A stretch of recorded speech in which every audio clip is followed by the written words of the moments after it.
अस्सलामुअलैकुम वरहमतुल्लाह। बिस्मिल्लाहिर्रहमानिर्रहीम।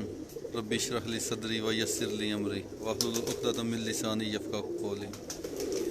जी दोस्तों, उम्मीद करने सारे दोस्त ठीक ठाक होंगे। अल्लाह ताला सब नूं अपने हिफ्ज़ो ईमान च रखे। तो असी अज लाइव वीडियो बना रहे हैं। मैं कोई दोस्तों के नाल ना एक मौजू डिस्कस करना चाहता था। मैं चाह रहा था कि मैं दोस्तों के नाल ना एक मौजू डिस्कस करा, क्योंकि एक ना मीडिया पर्सन ने, मैं उन्होंने नाम नहीं लेना चाहवागा, उन्होंने ना एक गल की है। मैं दोस्तों नाल अक्सर एक जिक्र करना कि जी मैं कबूतरबाजी के एक हड्डी का नाम लेना कि नून हड्डी बड़ा पसंद करना। एक साढ़े दोस्त ही ने मीडिया वाले, उन्होंने एक गल की है कि जी जोड़ा कबूतर नून हड्डी का है वो मैं शर्तिया कि ना नहीं उड़ता। तो मैं वो मतलब ना थोड़ी जी क्लैरिफिकेशन करना चाहना। तो जोड़ा साडा कोई भी कबूतरबाजी जी भी असी गल करने अलहमदुलिल्लाह असी बगैर तस्दीक तो नहीं करते। और साडा मकसद किसी की मुखालफत करना नहीं, हरगिज़ नहीं है। किसी कबूतरबाजी किसी की मुखालफत करिए या किसी की गल की काट करिए। अगर कोई साड़ी गल की काट करता है तो असी सिर्फ उसका जवाब जरूर देंगे। तो बाकी साड़ी किसी के नाल कोई मुखालफत नहीं किसी तरह की भी। इस मौजू के उत्ते हर इंसान का एक अपनी अपनी सोच है, अपना अपना इलम है। अल्लाह ताला ने हर किसी को मुख्तलिफ जड़ियाँ ना क्वालिटियाँ दित्तियां है।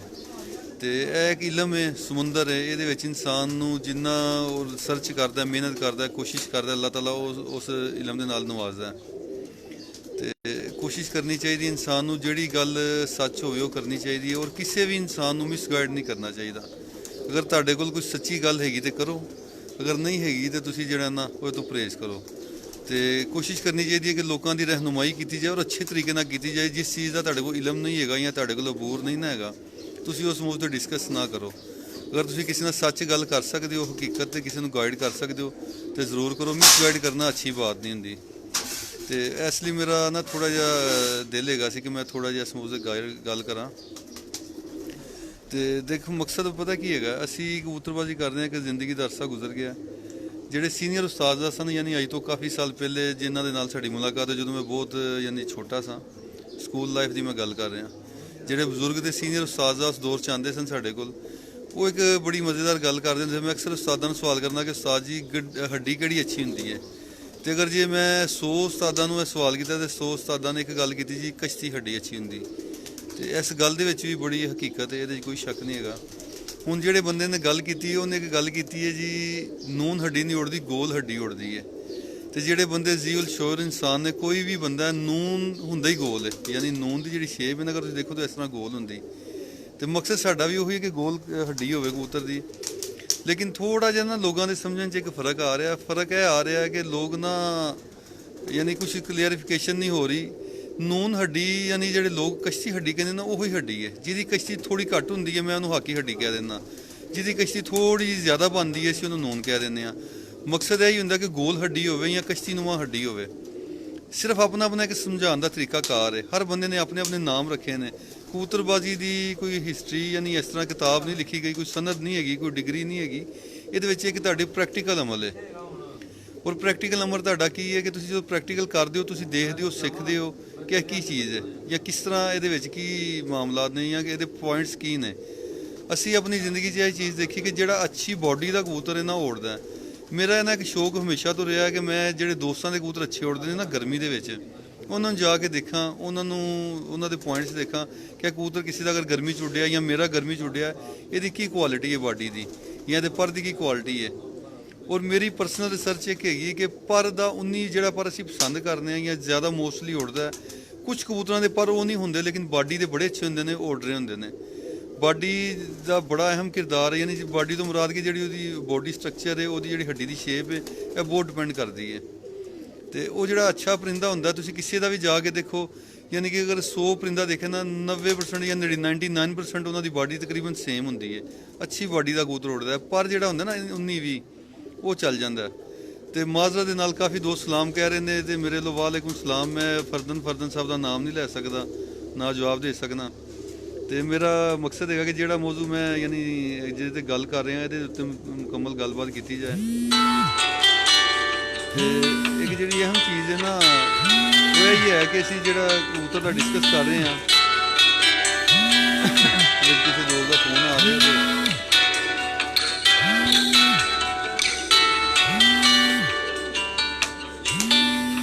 बाकी ਅਸੀਂ इंशाल्लाह ਤੁਹਾਨੂੰ ਕਬੂਤਰ ਦਿਖਾਉਂਦੇ ਆ, ਫਿਰ ਉਹਦੇ ਨਾਲ ਡਿਸਕਸ ਕਰਨੇ ਆ। ਕਾਲੀ ਸੋਹਣੀ ਹੋ ਰਹੀ ਜਲਦੀ ਆਈ ਜਾ ਰਹੀ।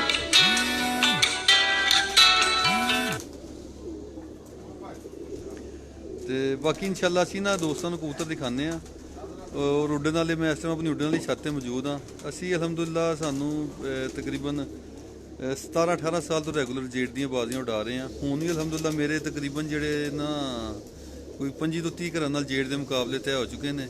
ਔਰ ਸਾਡੀਆਂ ਪੈਕੇਜ ਦੀਆਂ ਔਰ ਕੱਠ ਬਾਜ਼ੀਆਂ ਸਾਡੀਆਂ ਲੱਗਦੀਆਂ, ਉਹ ਲੱਗਣੀਆਂ ਹਾਲੇ, ਯਾਨੀ ਕਮੋ ਪੇਸ਼ ਕੋਈ 50 ਤੋਂ 60 ਘਰਾਂ ਨਾਲ ਜੇਟ ਦੀ ਬਾਜ਼ੀ ਇੰਸ਼ਾਅੱਲਾ ਜਿਹੜੀ ਨਾ ਉੱਡ ਜਾਏਗੀ। ਤੇ ਜਿਹੜੀ ਮੇਨ ਚੀਜ਼ ਹੈ ਉਹ ਮੈਂ ਦੋਸਤਾਂ ਨਾਲ ਡਿਸਕਸ ਕਰਾਂਗਾ ਇੰਸ਼ਾਅੱਲਾ, ਹੱਡੀ ਦੇ ਮੁਤਲਕ ਜਿਹੜਾ ਅੱਜ ਸਾਡਾ ਮੇਰਾ ਮੇਨ ਟੌਪਿਕ ਹੈ ਨਾ। ਤੇ ਜਿਸ ਦੋਸਤ ਨੇ ਯਾਨੀ ਇਸ ਚੀਜ਼ ਦੀ ਕਾਰਡ ਕੀਤੀ ਹੈ ਉਹ ਦੋਸਤਾਂ ਨੂੰ ਮਿਸਗਾਈਡ ਕਰਨ ਦੀ ਕੋਸ਼ਿਸ਼ ਕੀਤੀ। ਉਹਨੇ ਇੱਕ ਗੱਲ ਕੀਤੀ ਜੀ ਗੋਲ ਹੱਡੀ ਉੱਡਦੀ ਹੈ ਤੇ ਨੂਨ ਹੱਡੀ ਨਹੀਂ ਉੱਡਦੀ। ਹਾਲਾਂਕਿ ਨੂਨ ਵੀ ਗੋਲ ਸ਼ੇਪ ਦੇ ਵਿੱਚ ਹੀ ਹੁੰਦਾ। ਮਕਸਦ ਸਾਡਾ ਵੀ ਇਹੀ ਹੈ ਕਿ ਗੋਲ ਹੱਡੀ ਹੋਵੇ। ਤੇ ਉਹਨੂੰ ਤੁਸੀਂ ਨੂਨ ਕਹਿ ਲਓ, ਉਹਨੂੰ ਕਸ਼ਤੀ ਕਹਿ ਲਓ। ਕੁਛ ਲੋਕ ਊਂਠ ਦੇ ਉੱਪਰ ਜਿਹੜੀ ਉਹਦੀ ਬਣੀ ਹੁੰਦੀ ਗੁਲਾਈ ਉਹਨੂੰ ਉਹਦੇ ਤੋਂ ਵੀ ਮੁਸ਼ਾਬਤ ਦਿੰਦੇ ਨੇ। ਕੁਛ ਬੈਲ ਦੇ ਉੱਤੇ ਘੁਆਨ ਨੂੰ ਵੀ ਕਹਿੰਦੇ ਨੇ। ਤੇ ਮਕਸਦ ਸਿਰਫ ਉਹ ਹੀ ਹੈ। ਤੇ ਅਸੀਂ ਇੰਸ਼ਾਅੱਲਾ ਅੱਜ ਵੀ ਕੱਲ ਵੀ ਕਦੀ ਵੀ ਕੋਈ ਵੀ ਐਸੀ ਗੱਲ ਨਹੀਂ ਸ਼ੇਅਰ ਕਰਾਂਗੇ ਜਿਹਦੇ ਮਤਲਬ ਸਾਨੂੰ ਖੁਦ ਇਲਮ ਨਾ ਹੋਵੇ ਜਾਂ ਜਿਹਦੇ ਤੇ ਸਾਨੂੰ ਅਬੂਰ ਹਾਸਲ ਨਾ ਹੋਵੇ। ਤੇ ਮੈਂ ਤੁਹਾਨੂੰ ਇੰਸ਼ਾਅੱਲਾ ਮੇਰੇ ਨਾ ਕੁਝ ਪਰਿੰਦੇ ਐਸੇ ਨੇ ਜਿਹੜੀ ਗਰਮੀ 'ਚ ਬਹੁਤ ਅੱਛੇ ਉੱਡੇ ਨੇ ਮੇਰੇ ਕੋਲ, ਬਲਕਿ ਕਿ ਮੇਰੀ ਮਾਦੀ ਹੈ ਉਹ ਪਿਛਲੇ 2 ਸਾਲ ਤੋਂ ਉੱਡ ਰਹੀ ਹੈ ਤੇ ਉਹ ਅਕਸਰ ਹੀ ਰਾਤ ਰਹਿ ਜਾਂਦੀ ਹੈ। ਮੈਂ ਉਹਦਾ ਤੁਹਾਨੂੰ ਸ਼ੌਕ ਵੀ ਕਰਾਉਣਾ। ਜ਼ੈਨ ਮਾਦੀ ਲੈ ਗਿਆ 3 ਨੰਬਰ। ਇਹ ਮਾਦੀ ਹੈ 3 ਨੰਬਰ ਬਗਲ ਪਾਟੀ। ਇਹ ਕਾਫੀ ਯਾਨੀ 2 ਸਾਲ ਤੋਂ ਉੱਡ ਰਹੀ ਹੈ, ਤੀਸਰਾ ਸਾਲ ਹੈ ਮਾਸ਼ਾਅੱਲਾ ਇਹਦਾ। ਔਰ ਕਈ ਦਫਾ ਇਹ ਰਾਤ ਰਹਿ ਚੁੱਕੀ, ਯਾਨੀ ਹਾਲੇ ਤੱਕ ਇਹਨੇ ਮੋਹਰ ਨਹੀਂ ਖਾਧੀ। ਬੜੇ ਅੱਛੇ ਟੈਂਪਰੇਚਰ 'ਚ ਵੀ ਇਹ ਰਾਤ ਰਹਿ ਕੇ ਸੁਬਹ ਆਉਂਦੀ ਰਹੀ ਹੈ। ਤੇ ਇਹਦੇ ਮੁਤਲਕ ਤੁਹਾਨੂੰ ਦਿਖਾਉਂਦੇ ਆ, ਇਹਦੀ ਬਾਡੀ ਦੇ ਮੁਤਲਕ ਵੀ ਦਿਖਾਉਂਦੇ ਆ ਤੁਹਾਨੂੰ। ਤੇ ਫੜ ਕੇ ਕੈਮਰਾ ਸਾਹਮਣੇ ਆ, ਮੇਰੇ ਸਾਹਮਣੇ ਆਣਾ, ਇਹਦੇ ਸਾਹਮਣੇ ਆ ਕੇ ਦੋਸਤੋ ਇਹ ਕਬੂਤਰੀ ਹੋ। ਔਰ ਇਹਦੀ ਸ਼ੇਪ ਮੈਂ ਤੁਹਾਨੂੰ ਦਿਖਾਣੀ ਚਾਹਾਂਗਾ। ਦੇਖੋ ਦੋਸਤ ਦੇਖ ਰਹੇ ਹੋਣ ਤੇ ਇਹਦਾ ਪੂਰਾ ਨੂਨ ਬਣ ਰਿਹਾ, ਯਾਨੀ ਤਾਂ ਤੁਸੀਂ ਇਸ ਤਰ੍ਹਾਂ ਦੇਖ ਲਓ ਜਾਂ ਇਸ ਤਰ੍ਹਾਂ ਦੇਖ ਲਓ। ਇਸ ਤਰ੍ਹਾਂ ਇਹਨੂੰ ਤੁਸੀਂ ਕਸ਼ਤੀ ਕਹਿ ਲਓ, ਇਹਨੂੰ ਤੁਸੀਂ ਨੂਨ ਕਹਿ ਲਓ, ਇਹਨੂੰ ਤੁਸੀਂ ਗੋਲ ਕਹਿ ਲਓ। ਲਫ਼ਜ਼ ਯਾਨੀ ਲਫ਼ਜ਼ ਦਾ ਫਰਕ ਆ ਸਕਦਾ ਲੇਕਿਨ ਸ਼ੇਪ ਉਹੀ ਹੈ। ਮਕਸਦ ਸਿਰਫ ਹੈਗਾ ਕਿ ਜਿਸ ਪਰਿੰਦੇ ਦੀ ਇਹ ਬਾਡੀ ਹੋਏਗੀ ਨਾ, ਇਹ ਬਾਡੀ ਉਹ ਅੱਲਾ ਦੇ ਫਜ਼ਲ ਦੇ ਨਾਲ 100% ਉੱਡੇਗਾ। ਯਾਨੀ ਇਹਦੀ ਇਹ ਕੁਆਲਿਟੀ ਸਭ ਤੋਂ ਵੱਡੀ। ਅਗਰ ਇਹ ਕਬੂਤਰ ਮਹੀਨੇ ਬਾਅਦ ਵੀ ਤੁਸੀਂ ਬਾਹਰ ਕੱਢ ਦਿਓ ਨਾ, ਇਹਨੇ ਪੈਰ ਨਹੀਂ ਲਾਣੇ, ਇਹਨੇ ਸਮਾਨ ਨਹੀਂ ਜਾਣਾ ਔਰ ਆਪਣੀ ਪੂਰੀ ਤਾਕਤ ਲਾ ਕੇ ਬਹਿਣਾ। ਇਹਨੇ ਜਦੋਂ ਪੰਜੇ ਚੁੱਕਣੇ ਨੇ ਉੱਡ ਕੇ ਆਉਣਾ, ਇਨਕਾਰ ਨਹੀਂ ਕਰਨਾ। ਇਹ ਐਸੀ ਸ਼ੇਪ ਦੀ ਮਾਲਕ ਹੈ। ਤੇ ਇਹਦੇ ਵਿੱਚ ਜਿਹੜਾ ਜਦੋਂ ਅਸੀਂ ਕਬੂਤਰ ਨੂੰ ਦੇਖਦੇ ਹਾਂ, ਅਸੀਂ ਅਲਹਮਦੁਲਿਲਾ ਬਾਡੀ ਦੇਖ ਕੇ ਕਬੂਤਰ ਨੂੰ ਸਿਲੈਕਟ ਕਰ ਲੈਂਦੇ ਹਾਂ ਕਿ ਇਹਦੇ 'ਚ ਕੁਆਲਿਟੀ ਹੈ। ਔਰ ਅੱਜ ਮੈਂ ਇੱਕ ਬੜੀ ਵੱਡੀ ਹਕੀਕਤ ਉਹ ਦੋਸਤਾਂ ਨੂੰ ਦੱਸਾਂਗਾ ਕਿ ਇਹ ਜਿਹੜੀ ਬਾਡੀ ਦੀ ਜਾਂ ਗੋਲ ਹੱਡੀ ਦੀ ਜਾਂ ਨੂਨ ਹੱਡੀ ਦੀ ਮੈਂ ਗੱਲ ਕਰਦਾ ਨਾ, ਇਹ ਮੈਂ ਕਿਸੇ ਕੋਲੋਂ ਸਿੱਖੀ ਨਹੀਂ। ਇਹ ਜਦੋਂ ਮੈਂ ਕਬੂਤਰ ਪਲਟਾ ਕੇ ਅਸੀਂ ਉਡਾਉਂਦੇ ਹਾਂ ਕਬੂਤਰ ਨੂੰ ਪਲਟਾ ਕੇ ਗੋਡੇ ਦੇ ਉੱਤੇ, ਜਦੋਂ ਮੈਂ ਗੋਡੇ ਤੇ ਰੱਖ ਕੇ ਇਸ ਤਰ੍ਹਾਂ ਪਲਟਾਉਂਦਾ ਸਾਂ ਨਾ ਕਬੂਤਰ ਨੂੰ, ਕੁਝ ਕਬੂਤਰ ਮੇਰੀ ਲਾਈਫ 'ਚ ਐਸੇ ਆਏ ਨੇ, ਚੰਦ ਗਿਣਤੀ ਦੇ ਕਬੂਤਰ ਨੇ ਕਿ ਜਿਹੜੇ ਬਿਲਕੁਲ ਇਸ ਤਰ੍ਹਾਂ ਗੋਲ ਹੋ ਜਾਂਦੇ ਸੀ। ਉਹਨਾਂ ਦੀ ਹੱਡੀ ਦੀ ਸ਼ੇਪ ਐਸੀ ਗੋਲ ਹੁੰਦੀ ਸੀ ਕਿ ਉਹ ਬਿਲਕੁਲ ਇਸ ਤਰ੍ਹਾਂ ਗੇਂਦ ਦੀ ਤਰ੍ਹਾਂ ਗੋਲ ਹੋ ਜਾਂਦੇ ਸੀ। ਉਹਨਾਂ 'ਚ ਇੱਕ ਮੇਰੀ ਕਬੂਤਰੀ ਸੀ ਬਗਲ ਪਾਟੀ, 4-5 ਸਾਲ ਉਹਨੇ ਬੜੇ ਅੱਛੇ ਰਿਕਾਰਡ ਬਣਾਏ ਨੇ। ਇੱਕ ਭੋਲਾ ਭਲਵਾਨ ਕਬੂਤਰ ਸੀ, ਇੱਕ ਮੇਰਾ ਮੈਗਨੇਟ ਕਬੂਤਰ ਸੀ, ਬੇਸ਼ੁਮਾਰ ਰਾਤਾ ਰਿਹਾ। ਇਸ ਤਰ੍ਹਾਂ ਦੇ ਯਾਨੀ ਕੋਈ 10 ਕੁ ਪਰਿੰਦੇ ਆਏ ਨੇ ਜਿਨ੍ਹਾਂ 'ਚ ਇੱਕ ਮਾਦੀ ਇਹ ਵੀ ਹੈ। ਇੱਕ ਮਾਦੀ ਮੇਰੀ ਚਿੜੀ ਕਬੂਤਰੀ ਸੀ ਬਗਲ ਪਾਟੀ, ਉਹ 7:25 ਤੱਕ ਬੈਠੀ ਜੇੜ ਦੇ ਵਿੱਚ। ਉਹਦੀ ਹੱਡੀ ਦੀ ਸ਼ੇਪ ਵੀ ਇਹੀ ਸੀ ਔਰ ਇਹਦੀ ਹੱਡੀ ਦੀ ਸ਼ੇਪ ਵੀ ਹੈ ਉਹੀ ਹੈ ਗੋਲ। ਸਿਰਫ ਮਕਸਦ ਇਹ ਹੈ ਕਿ ਲੋਕਾਂ ਨੂੰ ਨਾ ਥੋੜਾ ਜਿਹਾ ਪਤਾ ਨਹੀਂ ਚੱਲਦਾ, ਯਾਨੀ ਕਿ ਆਪਣਾ ਨਾ ਦੇਖਣ ਦਾ ਤਰੀਕਾ ਕਰਕੇ ਜੋ ਤੁਸੀਂ ਹੱਥ 'ਚ ਫੜਦੇ ਹੋ ਕਬੂਤਰ ਦੀ ਬਾਡੀ, ਤੁਹਾਨੂੰ ਮਹਿਸੂਸ ਹੋਵੇਗਾ ਕਿਹੜੀ ਹੱਡੀ ਹੈ। ਦੇਖਦੇ ਸਾਰੇ ਹੀ ਨੇ। ਜਿਸ ਬੱਚੇ ਨੂੰ 1 ਮਹੀਨਾ ਹੋਇਆ ਨਾ ਕਬੂਤਰ ਰੱਖਿਆ, ਕੋਈ ਕਬੂਤਰ ਹੱਥ 'ਚ ਫੜ ਕੇ ਇਸ ਤਰ੍ਹਾਂ ਹੱਡੀ ਦੇਖਦਾ। ਜਿਹਨੂੰ 10 ਸਾਲ ਗੁਜ਼ਰ ਗਏ ਨੇ ਜਾਂ 20 ਸਾਲ ਗੁਜ਼ਰ ਗਏ ਨੇ, ਉਹ ਵੀ ਇਸੇ ਤਰ੍ਹਾਂ ਹੀ ਦੇਖਦਾ। ਤੇ ਸਿਰਫ ਆਪਣੇ ਮਹਿਸੂਸ ਕਰਨ ਦੀ, ਉਹਨੂੰ ਜੱਜਮੈਂਟ ਕਰਨ ਦੀ ਤਰੀਕਾਕਾਰ ਹੋਣਾ ਚਾਹੀਦਾ। ਤੇ ਇਹ ਜਿਹੜਾ ਇੱਕ ਚੀਜ਼ ਹੈ, ਇਹ ਬੇਸ ਹੈ ਕਬੂਤਰਬਾਜ਼ੀ ਦੀ। ਇਹਦਾ ਬਹੁਤ ਅਹਿਮ ਕਿਰਦਾਰ ਹੈ ਕਬੂਤਰਬਾਜ਼ੀ ਦੇ ਵਿੱਚ। ਤੇ ਬਾਕੀ ਮਜ਼ੀਦ ਤੁਹਾਨੂੰ ਕਬੂਤਰਾਂ ਦਾ ਹੋਰ ਸ਼ੌਕ ਕਰਾਉਂਦੇ ਹਾਂ। ਔਰ ਇੱਕ ਚੀਜ਼ ਯਾਦ ਰੱਖਣਾ, ਉਹ ਪੁਰਾਣੇ ਉਸਤਾਦ ਇੱਕ ਬੜੀ ਮਜ਼ੇਦਾਰ ਗੱਲ ਕਰਦੇ ਹੁੰਦੇ ਸੀ ਕਿ ਸੁਨਿਆਰਾ ਜਿਹੜਾ ਮਰਜ਼ੀ ਸਿਆਣਾ ਹੋਈਏ ਨਾ, ਉਹਦੀ ਕਸੌਟੀ ਜਿਹੜੀ ਨਾ ਸੋਨੇ ਨੂੰ ਕਸੌਟੀ ਤੇ ਰਗੜ ਕੇ ਚੈੱਕ ਕਰਦਾ। ਕਬੂਤਰ ਜਿੱਡਾ ਮਰਜ਼ੀ ਅੱਛਾ ਹੋਵੇ, ਜਿੱਡੇ ਮਰਜ਼ੀ ਅੱਛੀ ਨਸਲ ਦਾ ਹੋਵੇ, ਜਿੱਡੇ ਮਰਜ਼ੀ ਅੱਛੇ ਬਲੱਡ ਦਾ ਹੋਵੇ, ਜਿੱਡੇ ਮਰਜ਼ੀ ਅੱਛੇ ਪੁਆਇੰਟਾਂ ਦਾ ਹੋਵੇ, ਡਾਨ ਵਾਲਾ ਖਿਲਾੜੀ ਉਹਨੂੰ ਡਾ ਕੇ ਚੈੱਕ ਕਰਦਾ। ਯਾਨੀ ਕਬੂਤਰ ਦੀ ਕਸੌਟੀ ਆਸਮਾਨ ਹੈ। ਆਸਮਾਨ 'ਚ ਪਰਖਿਆ ਜਾਂਦਾ ਕਿ ਉਹ ਕੀ ਕਾਰਕਰਦਗੀ ਕਰਦਾ। ਔਰ ਖਾਸ ਕਰਕੇ ਗਰਮੀ ਦੀ ਬਾਜ਼ੀ 'ਚ ਔਰ ਲੰਬੀ ਬਾਜ਼ੀ 'ਚ, ਜੋ ਤੁਸੀਂ ਨਾਗੇ ਵਾਲੀ ਬਾਜ਼ੀ ਉਡਾਉਂਦੇ ਹੋ ਔਰ ਗਰਮੀ ਦੀ ਬਾਜ਼ੀ ਉਡਾਉਂਦੇ ਹੋ ਨਾ, ਫਿਰ ਕਬੂਤਰ ਦਾ 100% ਪਤਾ ਚੱਲਦਾ ਕਿ ਉਹਦੀ ਕੀ ਪਰਫਾਰਮੈਂਸ ਹੈ। ਜਾਂ ਨਾ ਸਲੇਟੀ ਕਬੂਤਰ ਲੈ ਗਿਆ ਤੇ ਮਕਸਦ ਸਿਰਫ ਇਹ ਹੀ ਹੈਗਾ ਦੋਸਤਾਂ ਨੂੰ ਦੱਸਣ ਦਾ ਕਿ ਯਾਰ ਅੱਛੀ ਚੀਜ਼ ਜਿਹੜੀ ਹੈ ਨਾ ਉਹਨੂੰ ਸਿਲੈਕਟ ਕਰਨਾ ਚਾਹੀਦਾ। ਅਗਰ ਤੁਹਾਨੂੰ ਨਹੀਂ ਪਸੰਦ ਆਉਂਦੀ ਤੁਸੀਂ ਉਹਨੂੰ ਛੱਡ ਸਕਦੇ ਹੋ, ਯਾਨੀ ਸਕਿਪ ਕਰ ਸਕਦੇ ਹੋ। ਜਿਹੜੀ ਅੱਛੀ ਚੀਜ਼ ਹੋਵੇ, ਪਸੰਦ ਆਉਣ ਵਾਲੀ ਹੋਵੇ, ਤੁਸੀਂ ਉਹਨੂੰ ਜ਼ਰੂਰ ਲਾਈਕ ਕਰੋ ਤੇ ਉਹਦੇ ਤੇ ਫੋਕਸ ਵੀ ਕਰਨਾ ਚਾਹੀਦਾ, ਸਿੱਖਣਾ ਚਾਹੀਦਾ। ਉਹ ਇੱਕ ਇਲਮ ਜਿਹੜਾ ਨਾ ਕਬੂਤਰਬਾਜ਼ੀ ਦਾ ਇੱਕ ਸਮੁੰਦਰ ਹੈ। ਹੁਣ ਉਡਾਨ ਦੇ ਵਿੱਚ ਬੜੇ ਬੜੇ ਉਸਤਾਦ ਨੇ ਮਾਸ਼ਾਅੱਲਾ, ਪਾਕਿਸਤਾਨ ਦੇ ਵਿੱਚ ਨਾ ਬੜੇ ਬੜੇ ਵੱਡੇ ਨਾਮ ਨੇ, ਲੇਕਿਨ ਕੁਝ ਲੋਕ ਐਸੇ ਨੇ ਜਿਹੜੇ ਅੱਛਾ ਉਡਾਉਂਦੇ ਨੇ ਲੇਕਿਨ ਉਹਨਾਂ ਨੂੰ ਜੋੜਿਆਂ ਦਾ ਬਿਲਕੁਲ ਸ਼ੌਕ ਨਹੀਂ, ਇਹ ਜੋੜਿਆਂ ਨੂੰ ਫੜ ਕੇ ਵੀ ਨਹੀਂ ਦੇਖਦੇ। ਇਹ ਦੋਨੋਂ ਸ਼ੋਭੇ ਲੈਦਾ ਲੈ ਨੇ। ਤੇ ਅਸੀਂ ਕੋਸ਼ਿਸ਼ ਇਹ ਕਰਨੇ ਕਿ ਜਿਹੜਾ ਕਬੂਤਰ ਅੱਛਾ ਉੱਡਣ ਵਾਲਾ ਹੈ ਉਹਦੇ ਤੇ ਫੋਕਸ ਕੀਤਾ ਜਾਏ। ਹੁਣ ਅਕਸਰ ਅਗਰ ਜਿੰਨੇ ਵੀ ਉਸਤਾਦ ਨੇ ਨਾ, ਯਾਨੀ ਕਿ ਜਿੰਨੇ ਵੀ ਕੋਈ ਇਸ ਸ਼ੌਕ ਦੇ ਨਾਲ ਤਲਕ ਰੱਖਦੇ ਨੇ, ਉਹ ਇੱਕ ਗੱਲ ਕਰਦੇ ਨੇ ਕਿ ਤੁਸੀਂ ਇਲਮ ਸਿੱਖਣਾ ਚਾਹੁੰਦੇ ਹੋ, ਅੱਛਾ ਕਬੂਤਰ ਜਿਹੜਾ ਉੱਡਦਾ ਨਾ ਉਹਨੂੰ ਫੜ ਕੇ ਦੇਖੋ। ਲੇਕਿਨ ਬੇਸਿਕਲੀ ਦੱਸਦਾ ਕੋਈ ਨਹੀਂ ਕਿ ਅੱਛਾ ਕਬੂਤਰ ਜਿਹੜਾ ਉੱਡਦਾ ਉਹਦੇ 'ਚ ਦੇਖਣਾ ਕੀ ਹੈ। ਤੁਸੀਂ ਹਾਈਲਾਈਟ ਜਦੋਂ ਕਰ ਲੈਂਦੇ ਨਾ ਪੁਆਇੰਟਾਂ ਨੂੰ ਕਿ ਯਾਰ ਇਹ ਚੀਜ਼ ਅਸੀਂ ਦੇਖਣੀ ਹੈ, ਫਿਰ ਤੁਹਾਡੇ ਵਾਸਤੇ ਆਸਾਨੀ ਪੈਦਾ ਹੋ ਜਾਂਦੀ ਹੈ। ਮਕਸਦ ਹੈਗਾ ਕਿ ਦੇਖਣਾ ਚਾਹੀਦਾ ਅੱਛਾ ਉੱਡਣ ਵਾਲਾ, ਪਰ ਉਹਦੇ 'ਚ ਦੇਖਣਾ ਕੀ ਹੈ, ਸਭ ਤੋਂ ਮੇਨ ਸਵਾਲ ਹੈ ਹੀ ਹੈ। ਇਹ ਕਿ ਕਬੂਤਰ ਦਾ ਹੋਰ ਤੁਹਾਨੂੰ ਸ਼ੌਕ ਕਰਾਉਂਦੇ ਆ, ਇਹ ਤੁਹਾਨੂੰ ਇਨਸ਼ਾਅੱਲਾ ਮਜ਼ਾ ਆਏਗਾ ਕਬੂਤਰ ਦੇਖ ਕੇ।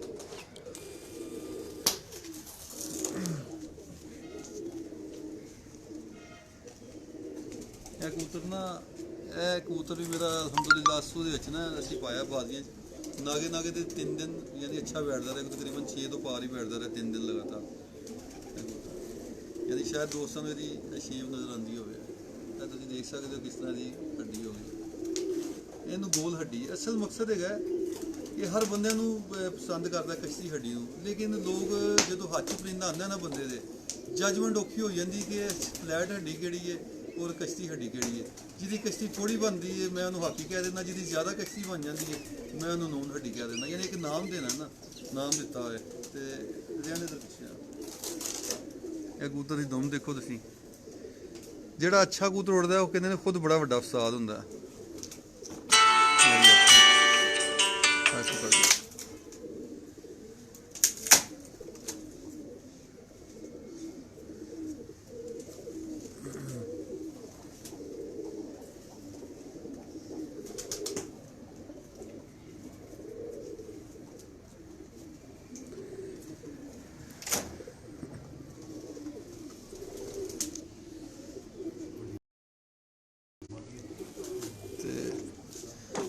ਬਾਕੀ ਜਿਹੜਾ ਨਾ ਜਿਸ ਬੰਦੇ ਨੇ ਸਾਡੀ ਗੱਲ ਦੀ ਕਾਰਡ ਕੀਤੀ ਹੈ ਉਹਨੇ ਕਿਹਾ ਜੀ ਇਹ ਨੂਨ ਹੱਡੀ ਨਹੀਂ ਉੜਦੀ।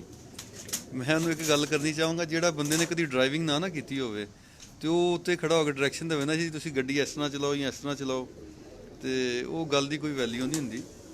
ਜਿਹੜਾ ਬੰਦਾ ਖੁਦ ਡਰਾਈਵਰ ਹੋਵੇ ਤੇ ਉਹਨੂੰ ਹੀ ਪਤਾ ਹੁੰਦਾ ਕਿ ਗੱਡੀ ਕਿਸ ਤਰ੍ਹਾਂ ਚਲਾਉਣੀ ਹੈ। ਤੇ ਇਸ ਲਈ ਕਿਸੇ ਨੂੰ ਮਿਸਗਾਈਡ ਨਹੀਂ ਕਰਨਾ ਚਾਹੀਦਾ ਔਰ ਅੱਲਾਹ ਤਾਲਾ ਸਾਨੂੰ ਇਸ ਗੁਨਾਹ ਤੋਂ ਬਚਾਏ। ਤੇ ਮੈਂ ਦੋਸਤਾਂ ਕੋਲੋਂ ਇਜਾਜ਼ਤ ਲਾਂਗਾ। ਔਰ ਦੋਸਤਾਂ ਨੂੰ ਇੱਕ ਬੜੀ ਮਜ਼ੇਦਾਰ ਚੀਜ਼ ਅੱਜ ਮੈਂ ਇੱਥੇ ਛੱਤ ਤੇ ਬੈਠਾ ਹਾਂ ਸ਼ੇਅਰ ਕਰਨੀ ਚਾਹਾਂਗਾ। ਕਈ ਦੋਸਤ ਜਿਹੜੇ ਨਾ ਖੁੱਡੇ ਵਗੈਰਾ ਬਣਾਉਂਦੇ ਨੇ ਨਵੇਂ, ਉਹਨਾਂ ਨੂੰ ਨਾ ਇੱਕ ਛੋਟਾ ਜਿਹਾ ਮਸ਼ਵਰਾ ਹੈ ਕਿ ਛੋਟੀ ਜਿਹੀ ਟਿਪ ਹੈਗੀ, ਅਗਰ ਕੋਈ ਦੋਸਤ ਅਮਲ ਕਰ ਲੇਗਾ ਤੇ ਉਹਦਾ ਫਾਇਦਾ ਹੋ ਜਾਏਗਾ। ਮੈਂ ਨਾ ਅਕਸਰ ਇੱਕ ਚੀਜ਼ ਡਿਸਕਸ ਕਰਦਾ ਹੁੰਦਾ ਕਿ ਜਦੋਂ ਤੁਸੀਂ ਖੁੱਡਾ ਬਣਾਉਂਦੇ ਹੋ ਨਾ ਉਹਦੀ ਬੈਕ ਤੇ ਖਿੜਕੀ ਰੱਖਣੀ ਚਾਹੀਦੀ ਹੈ। ਲੇਕਿਨ ਖਿੜਕੀ ਰੱਖਣੀ ਕਿਸ ਤਰ੍ਹਾਂ ਹੈ ਉਹ ਮੈਂ ਦੋਸਤਾਂ ਨੂੰ ਥੋੜ੍ਹੀ ਦਿਖਾਉਣਾ। ਉਹਦਾ ਸਰਦੀ 'ਚ ਬੜਾ ਜ਼ਬਰਦਸਤ ਫਾਇਦਾ ਹੈ। ਉਹ ਵੈਂਟੀਲੇਸ਼ਨ ਵਾਸਤੇ ਨਾ ਜਿਹੜਾ ਬੜਾ ਜ਼ਰੂਰੀ ਹੈ, ਕਿਉਂਕਿ ਉਹਦੇ ਨਾਲ ਕਬੂਤਰ ਦੇ ਜਿਹੜੇ ਪੈਰ ਨੇ ਉਹ ਗਿੱਲੇ ਨਹੀਂ ਹੁੰਦੇ, ਵਿੱਠ ਖੁਸ਼ਕ ਰਹਿੰਦੀ ਹੈ। ਸਰਦੀ ਦੇ ਵਿੱਚ ਜਿਸ ਕਬੂਤਰ ਦਾ ਪੰਜਾ ਠੰਡਾ ਹੋ ਗਿਆ, ਗਿੱਲਾ ਹੋ ਗਿਆ, ਉਹ ਬਿਮਾਰ ਹੋ ਜਾਏਗਾ। ਕਬੂਤਰ ਇਨਸ਼ਾਅੱਲਾ ਜਿਹਦਾ ਪੈਰ ਖੁਸ਼ਕ ਰਵੇ ਤੇ ਖੁੱਡੇ ਦੇ ਵਿੱਚ ਬਿੱਠਾਂ ਖੁਸ਼ਕ ਰਹਿਣ, ਉਹ ਇਨਸ਼ਾਅੱਲਾ ਹਮੇਸ਼ਾ ਤੰਦਰੁਸਤ ਰਹਿਣਗੇ ਔਰ ਫਿੱਟ ਰਹਿਣਗੇ। ਮੈਂ ਤੁਹਾਨੂੰ ਥੋੜਾ ਜਿਹਾ ਵਿਜ਼ਿਟ ਕਰਾਉਣਾ ਉਹ ਖਿੜਕੀ ਦੇ ਮੁਤਲਕ ਕਿ ਕਿਸ ਤਰ੍ਹਾਂ ਦੀ ਖਿੜਕੀ ਹੋਣੀ ਚਾਹੀਦੀ ਹੈ।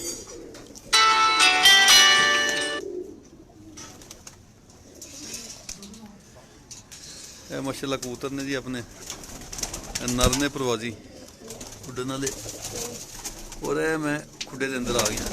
ਇਹ ਤੁਸੀਂ ਦੇਖ ਸਕਦੇ ਹੋ ਬਿਲਕੁਲ ਜ਼ਮੀਨ ਦੇ ਉੱਤੇ ਇੱਕ ਰੱਦਾ ਉੱਪਰ ਨਾ ਅਸੀਂ ਇਹ ਖਿੜਕੀ ਰੱਖੀ ਹੈ ਔਰ ਇਹ ਤੁਸੀਂ ਦੇਖ ਲਓ ਬਿੱਠਾਂ ਬਿਲਕੁਲ ਖੁਸ਼ਕ ਨੇ। ਇਹਦੀ ਵੀ ਪੰਜਾ ਕਬੂਤਰ ਦਾ ਖੁਸ਼ਕ ਰਹਿੰਦਾ ਔਰ ਨਿੱਘਾ ਰਹਿੰਦਾ। ਜਿਸ ਕਬੂਤਰ ਦਾ ਪੈਰ ਪੰਜਾ ਠੰਡਾ ਹੋਈਏ ਤੇ ਬਿੱਠਾਂ ਗਿੱਲੀਆਂ ਹੋਣ ਖੁੱਡੇ ਦੇ ਵਿੱਚ ਤੇ ਵੀ ਖਰਾਬੀ ਦਾ ਬਾਇਸ ਬਣਦਾ। ਤੁਸੀਂ ਦੇਖ ਸਕਦੇ ਹੋ, ਦੋਸਤ ਸਾਰੇ ਦੇਖ ਸਕਦੇ ਨੇ। ਇਹ ਖਿੜਕੀ ਇਸ ਤਰ੍ਹਾਂ ਨਾਲ ਉੱਡਣ ਵਾਲੇ ਖੁੱਡੇ ਵਿੱਚ ਬਹੁਤ ਜ਼ਰੂਰੀ ਹੈ ਔਰ ਇਹਦਾ ਸਭ ਤੋਂ ਜ਼ਿਆਦਾ ਫਾਇਦਾ ਸਰਦੀ 'ਚ ਹੁੰਦਾ। ਅਸੀਂ ਇਹ ਜਿੰਨੀ ਮਰਜ਼ੀ ਸਰਦੀ ਹੋਵੇ ਖਿੜਕੀ ਬੰਦ ਨਹੀਂ ਕਰਦੇ, ਇਹਦੇ ਉੱਪਰ ਪੱਲਾ ਲਾਇਆ ਹੈ। ਇਹ ਤੁਸੀਂ ਇਹਨੂੰ ਨਾ ਦੇਖ ਸਕਦੇ ਹੋ ਕਿ ਇਹਨੂੰ ਬੰਦ ਵੀ ਕਰ ਸਕਦੇ ਹੋ ਤੁਸੀਂ। ਅਗਰ ਅਸੀਂ ਇਸ ਤਰ੍ਹਾਂ ਇਹਨੂੰ ਖੋਲਾਂਗੇ ਫੜਾਂਗੇ ਨਾ ਅਸੀਂ ਇਹਨੂੰ ਬੰਦ ਵੀ ਕਰ ਸਕਦੇ ਹਾਂ। लेकिन ਅਸੀਂ ਇਹਨੂੰ ਖੁੱਲੀ ਰੱਖਾਂਗੇ, ਅਸੀਂ ਬੰਦ ਵੀ ਕਰ ਸਕਦੇ ਹਾਂ। ਇਹ ਬਹੁਤ ਜ਼ਰੂਰੀ ਹੈ ਤੇ ਦੋਸਤਾਂ ਨੂੰ ਚਾਹੀਦਾ ਜਿਹੜੇ ਦੋਸਤ ਨਵੇਂ ਖੁੱਡੇ ਬਣਾਉਣ ਨਾ, ਉਹ ਲਾਜ਼ਮੀ ਇਸ ਤਰ੍ਹਾਂ ਖਿੜਕੀ ਰੱਖਣ ਥੱਲੇ, ਉਹ ਰੱਖਣੀ ਥੱਲੇ ਵੇ, ਯਾਨੀ ਹਾਈਟ ਤੇ ਹੋਏਗੀ ਤੇ ਫਾਇਦਾ ਇੰਨਾ ਨਹੀਂ ਹੋਏਗਾ। ਅਸੀਂ ਇਹ ਥੱਲੇ ਰੱਖੀ ਹੈ ਔਰ ਅਸੀਂ ਇਹ ਦਰਵਾਜ਼ਾ ਜਿਹੜਾ ਨਾ ਸਾਡਾ ਇਹਦੇ ਵਿੱਚ ਵੀ ਥੱਲੇ ਜਾਲੀ ਲਾਈ ਹੈ, ਕਿਉਂਕਿ ਵੈਂਟੀਲੇਸ਼ਨ ਹੁੰਦੀ ਹੈ, ਹਵਾ ਦੀ ਕ੍ਰਾਸਿੰਗ ਹੁੰਦੀ ਹੈ ਤੇ ਉੱਠਾ ਖੁਸ਼ਕ ਰਹਿੰਦੀਆਂ ਕਬੂਤਰਾਂ ਦੀਆਂ।